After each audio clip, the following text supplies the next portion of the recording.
Welcome to the Astrological Weather Report for the May lunar cycle, May 11th to June 10th. My name is Daniel Fiverson. Welcome to eclipse season.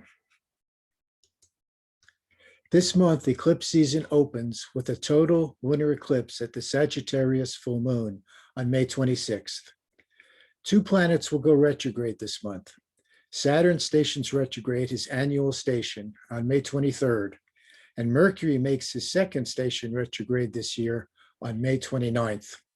And there are three significant transits to the lunar north node. The lunar north node is the sensitive point of our probable future, which will be impacted with conjunctions from the Sun and Venus and a square from Vesta. And the square from Vesta to the lunar nodes has been going on for a number of months now. The Taurus New Moon sets the tone for the month. Taurus is about our essential resources. It's about what we need to survive. It's what we consider to be really important.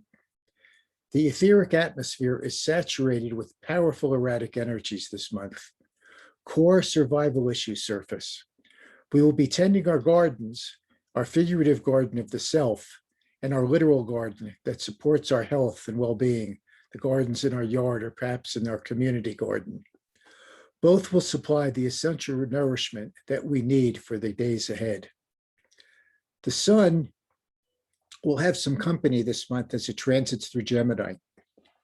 It will meet up with the lunar north node, as I said, and then it will conjoin Venus and Mercury as the month unfolds. Mercury delights in his Gemini home base all month. Saturn authorizes his path. Pallas Athena and Neptune open his eyes to vistas he has not yet seen. And Mercury's station retrograde will turn the word inward for a while, engulfed by what lurks below perhaps. Venus slips into Cancer's watery realm, magnetizing us to what is safe and familiar. We will seek security in the company of others. Thought dreams evoke our sense of the future. What is the future that we are dreaming? Neptune and Pallas offer some suggestions.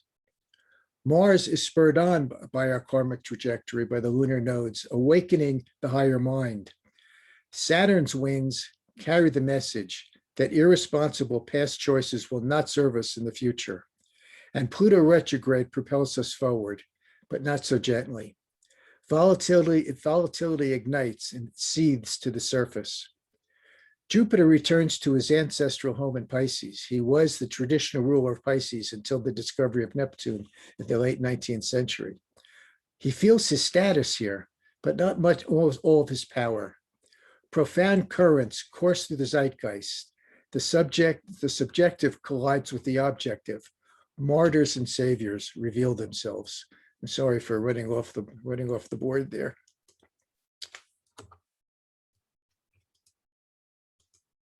So these are the transits that we're going to look at as this talk unfolds.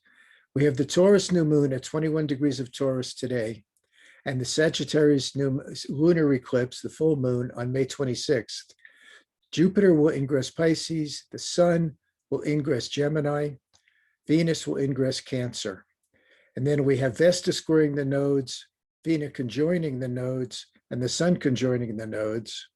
Pallas Athena will conjunct Neptune.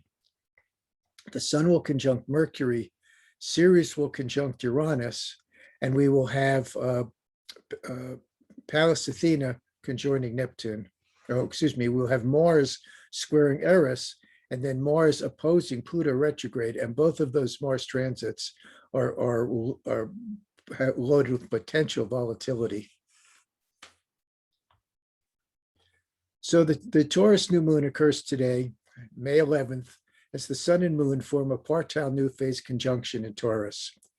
At this lunation, the Moon applies to a crescent square to Jupiter in Aquarius. It separates from a first quarter square to Saturn in Aquarius. The Moon separates from a new phase conjunction to Uranus in Taurus.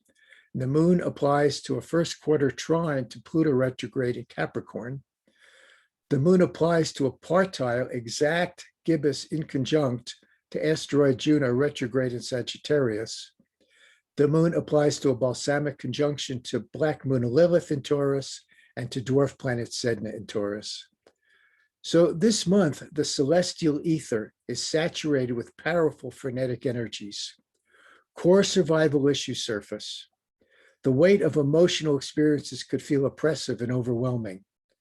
Commitments and fidelity to our beliefs and understandings are challenged. Unexpected, erratic reactions from others can occur. The ripples in the field expose us to what needs to be made more conscious. On May 13th, Jupiter enters Pisces, and at the ingress, the Sun in Taurus applies to a crescent square to Jupiter. Venus in Gemini separates from a first quarter square to Jupiter. Asteroid Vesta in Virgo separates from a full phase opposition to Jupiter.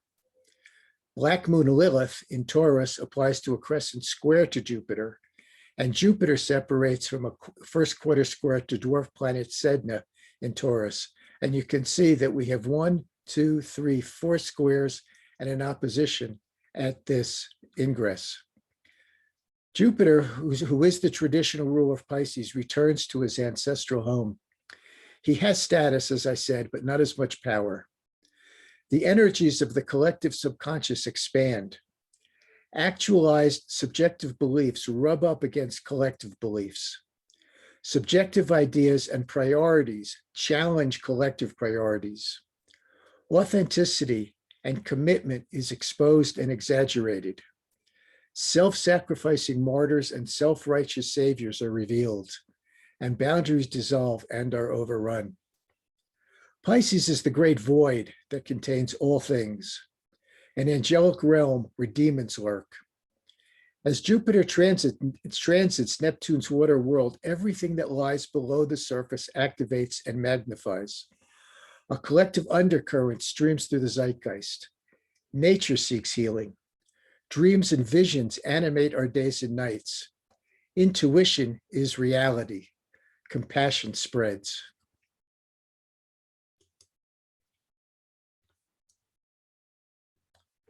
On May 17th, Venus conjoins the lunar north node in Gemini and opposes the lunar south node in Sagittarius. Mercury in Gemini applies to a new phase conjunction to Venus. Venus applies to a first quarter trine to Saturn in Aquarius. Venus separates from a last quarter square to asteroid Vesta in Virgo, and Venus applies to a crescent square to asteroid Pallas Athena. Pallas Athena is in Pisces. Venus applies to a gibbous opposition to asteroid Juno retrograde in Sagittarius, and Venus separates from a full phase conjunction to Black Moon Lilith in Gemini. So you can see, with the exception of the single trine to Saturn, which at best is sometimes sketchy, we see that again we have two conjunctions and 2 squares and an opposition, which all portend perhaps challenging situations. The need to contend with others becomes our primary evolutionary impulse. The need to connect with others becomes our primary evolutionary impulse. Progressive and regressive narratives are presented with authority, and inspiration struggles with rationality. Commitments and fidelity are tested, and insurgency is on the rise.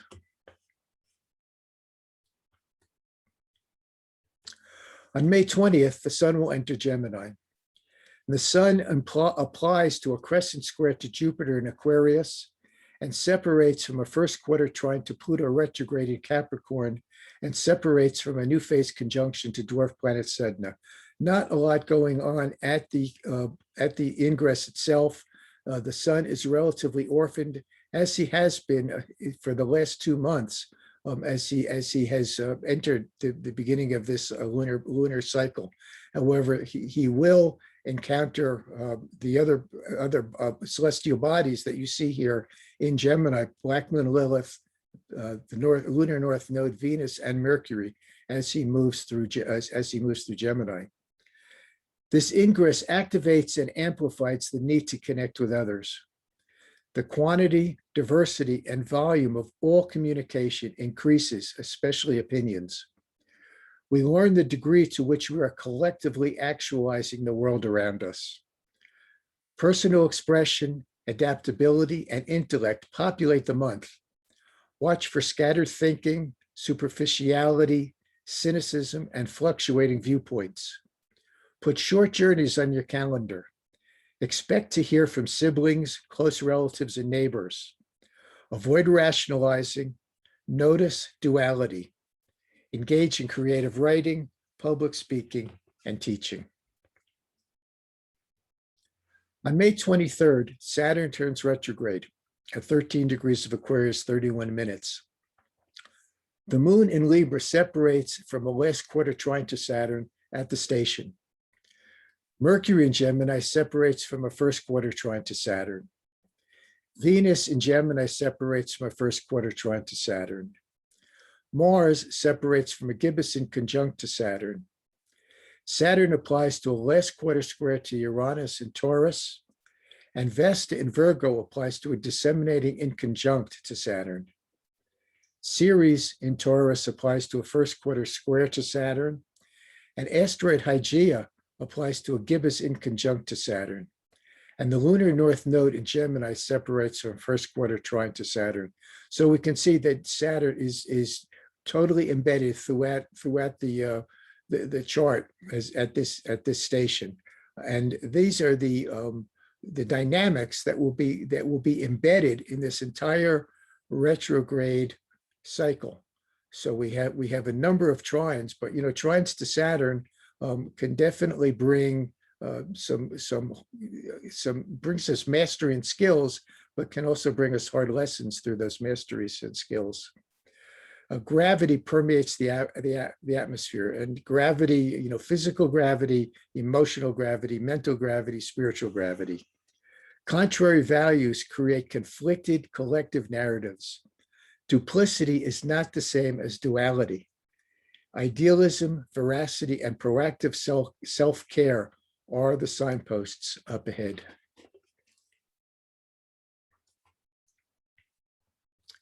On May 23rd as well, asteroid Vesta forms a partile exact first quarter square to the lunar north node and a partile last quarter square to the lunar south node. And this is one of the transits to the node that I've referenced. The sun in Gemini applies to a disseminating square to asteroid Vesta. Venus in Gemini separates from a last quarter square to Vesta.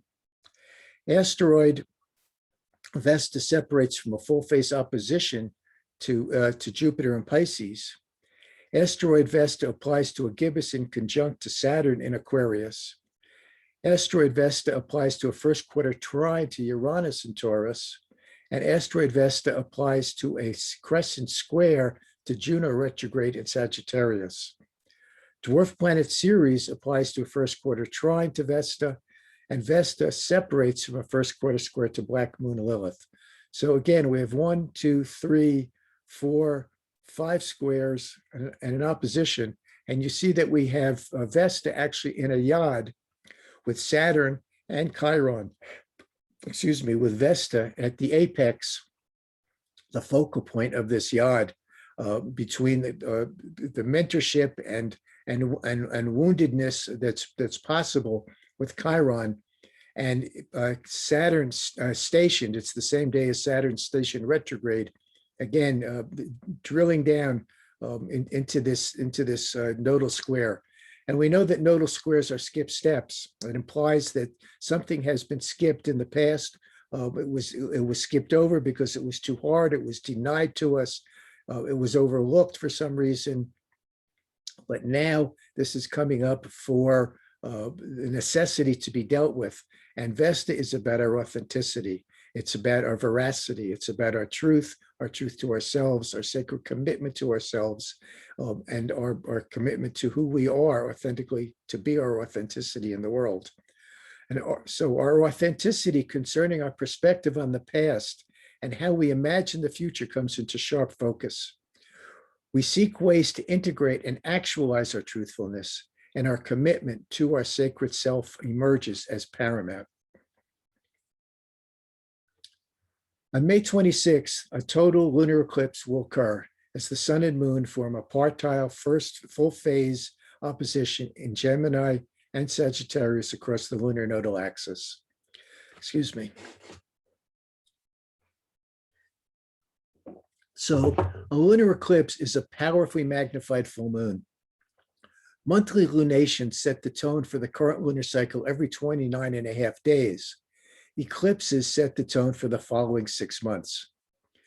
Eclipses occur across the axes of the moon's nodes, where the ecliptic, the circle created by the Earth's orbit around the sun, intersects the path of the moon's orbit around the Earth.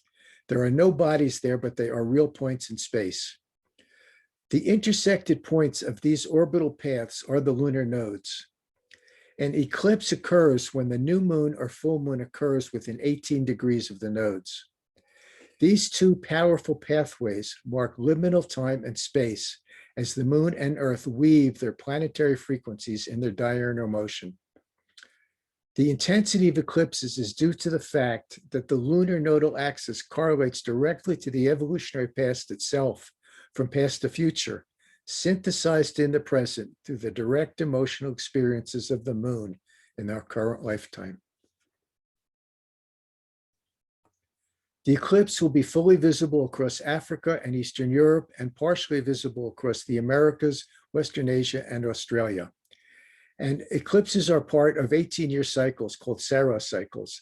And this is Saros cycle 121, which points back to the last event in the series that occurred in May of 2003. In that year, we saw the emergence of new technology and the clash of political and religious beliefs. The Iraq War began, which lasted until 2008, for 8 years. Space Shuttle Columbia disintegrated upon re-entry, and Mark Zuckerberg created Facebook. At the eclipse, the moon applies to a balsamic conjunction to the lunar south node in Sagittarius, and the moon applies to a gibbous opposition to the lunar north node in Gemini. The moon separates from a last quarter square to Jupiter in Pisces and applies to a disseminating trine to Chiron in Aries. It applies to a crescent square to asteroid Vesta in Virgo, applies to a gibbous inconjunct to dwarf planet Ceres in Taurus, and applies to a first quarter trine to asteroid Hygeia in Leo. And it separates from a full phase opposition to Black Moon Lilith in Taurus.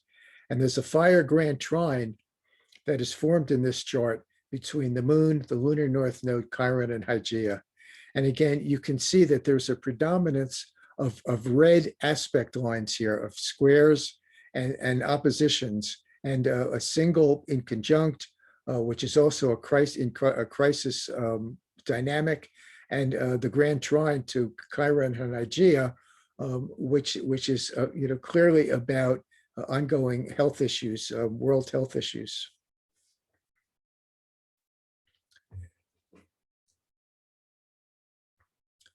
So the moon correlates to emotional nature, the ego, our default way of being. A full moon brings ego to the forefront, closer to our instinctual, habitual, impulsive self. The veracity and tenacity of ideas, beliefs, opinions, truths, and lies spin through the consciousness. Emotions will run high. We may feel wounded, or we may act as a healer or mentor for someone else who feels wounded. Crises regarding our emotional authenticity to self, a sense of personal loss, increased attention given to self-care, radical personal behavior, and circumstances from the past regarding health and healthcare. And the new moon on June 10th will be an annular solar eclipse. It's a partial solar eclipse, which will occur at 19 degrees of Gemini. On May 29th, Mercury makes a station retrograde.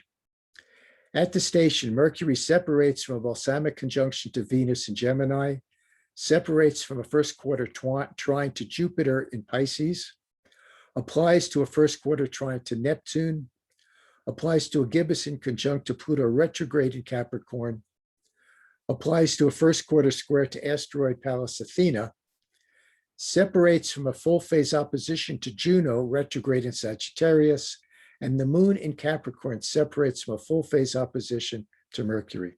So again, you can see we've got an opposition, a square, an inconjunct, and a single trine from Jupiter. And make no mistake about Jupiter. He may be considered the benefic by more traditional astrologers, and it may be assumed that he makes everything better. No, he just makes everything bigger. Narratives with self and others focus on personal beliefs, values, and priorities. Intuition, daydreams, and potentially unpleasant night dreams compete for attention. Emotions run strong and deep. Not so subtle messages filter down from the higher mind. Commitment to what is logical competes with intuitive feelings. And Mercury will station direct again on June 22nd at 16 degrees of Gemini. On May 30th, Pallas Athena conjoins Neptune. Mercury retrograde in Gemini separates from first quarter square to Pallas. Venus in Gemini separates from first quarter square to Pallas. Mars in Cancer separates from first quarter square to Pallas Athena. And Juno in Sagittarius separates from a disseminating square to Pallas and Athena in Pisces. Again, we have a load of squares and a single trine to Mars. Trine to Mars, again, can be very evocative, can activate, can really set things going. Inspiration arises from the deepest source. Commitments and choices that coincide with our inner voice tells us and provides a pathway to emotional sanctuary. We must learn to convert what might seem like fantasy, illusion, betrayal, or abandon into rational strategies. We have to get out of the rational mind and into our higher mind. On May 31st, the Sun forms a partile new phase conjunction with the lunar north node in Gemini and a partile full phase opposition to the lunar south node in Gemini. Excuse me, it's a bad typo there. It's the lunar south node in Sagittarius. At the conjunction, the Sun in Gemini separates to a first quarter square to Jupiter in Pisces, and it applies to a first quarter trine to Saturn in Aquarius. The Sun applies to a disseminating square to Vesta in Virgo, and it applies to a gibbous opposition to Juno retrograde in Sagittarius. Authorize and commit to the actualization of the ideas that were exposed at the lunar eclipse. Commit to the authenticity of your visions of the future. This is about committing and authorizing yourself to take some action. On June 2nd, Venus enters Cancer. At the ingress, Mercury retrograde in Gemini separates from balsamic conjunction to Venus, and Venus separates from a first quarter square to Pallas and Neptune in Pisces. And Venus applies to a first quarter trine to Jupiter in Pisces, and Venus applies to a gibbous in conjunct to Pluto retrograde in Capricorn. Again, it's a mixed bag of facilitating and challenging aspects. But again, we still have the square to the trine to Jupiter, which can go either way. Examine narratives that interfere with passionate nurturing of self and others. Check in where you have mentally disempowered yourself. Commit to getting back on track with what you hear from your inner voice. Also on June 2nd, Mars in Cancer forms a partile first quarter square to Eris and Aries. The moon in Pisces applies to a disseminating trine to Mars. Mars separates from a first quarter trine to Neptune in Pisces. Mars applies to a gibbous opposition to Pluto retrograde in Capricorn, and Mars separates from a first quarter trine to Pallas Athena in Pisces. Watch out for deep, powerful, emotionally charged, violent, disruptive behavior. Proactively act from what you hear from your inner voice. This can be a difficult aspect. Mars squaring Eris is going to combine with Pluto squaring Eris. And if you have not been paying attention, there was an article yesterday in the news how in the past week there have been 20 mass shootings in the last week alone in the United States. So This is the energy that's out there. The energies are very, very, very thick. It's doubled down a couple of days later as Mars squares, Mars opposes Pluto. The moon applies to a square to Mars. Mars separates from a first quarter trine to Neptune and Pallas in Pisces, and Mars separates from a first quarter square to Eris, which we just talked about. So this is going to be like a 1-2 punch as the month ends. Expect and adjust to explosive situations, eruptions, emotional outbursts and reactions, warlike circumstances, and feeling betrayed or abandoned.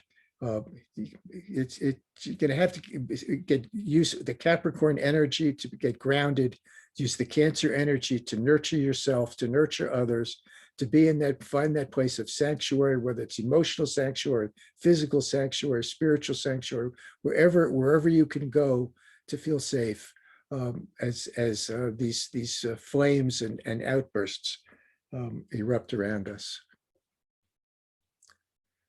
So this month, the etheric atmosphere is saturated with continuing and sometimes, oops, so let me move this, and sometimes powerfully disruptive energies.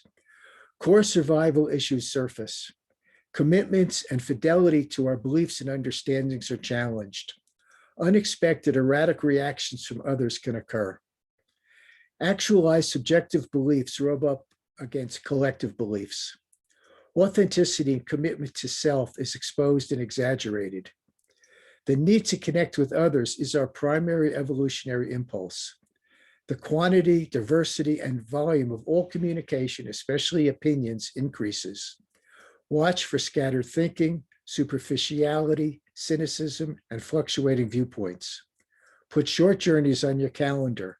Expect to hear from siblings, close relatives, and neighbors. Our authenticity concerning how we view the past and how we imagine the future comes into focus. The veracity and tenacity of ideas, beliefs, opinions, truths, and lies spins through the collective consciousness. A sense of wounding is present, or we may act as a healer or mentor for someone who feels wounded. Circumstances from the past emerge regarding health and healthcare. Commitment and choice that coincide with what our inner voice tells us is the path to emotional sanctuary. Learn to implement what might seem like fantasy or illusion into rational strategies. Check in where you have mentally disempowered yourself. Watch for deep, powerful, emotionally charged, violently disruptive behavior. Proactively act from what you hear from your inner voice. Idealism, veracity, proactive self-care are the signposts up ahead. So I am starting a new class. It will be on the cardinal squares, and it will be on the archetypal foundations of these squares and the understanding of why Aries square Cancer causes XYZ. It's not about the aspects or the planetary players themselves. It's the underpinning of what these aspects are built on to begin with, that the planets then come along and ride through. And these archetypes also are tied to, obviously, to the planetary archetypes as well. So this is really a class in archetypes, and we're going to explore the archetypes through their square relationships with each other, in 3 different classes. This is the URL where you can sign up and enroll for the class. I'm offering the first class for free, so you can see how comprehensive these classes will be, and so a lot of information in this first class, and you'll just get an idea of how fundamental and how really informative these classes are going to be. I hope many of you will join me. We're going to meet on Saturday mornings. The first class will be free. It will be on YouTube later this week, and the other classes will be one class the first Saturday in June, and the second will be the second Saturday in July. I hope to see you there. I give consultations that answer the questions, why am I here? Who am I? Why am I here? What are my lessons? I do astrological weather reports monthly and daily. And this is how you can reach me at daniel@forevolutionaryastrology.com. I thank you all so much for your attention. I apologize for my typos. And if you email me at this email address, I'd be happy to send you a PDF of this entire talk that you can have just for your own review. And this will also be on YouTube, where you can watch it again as well. Thank you so very much. Namaste. Be well, be truthful, be kind.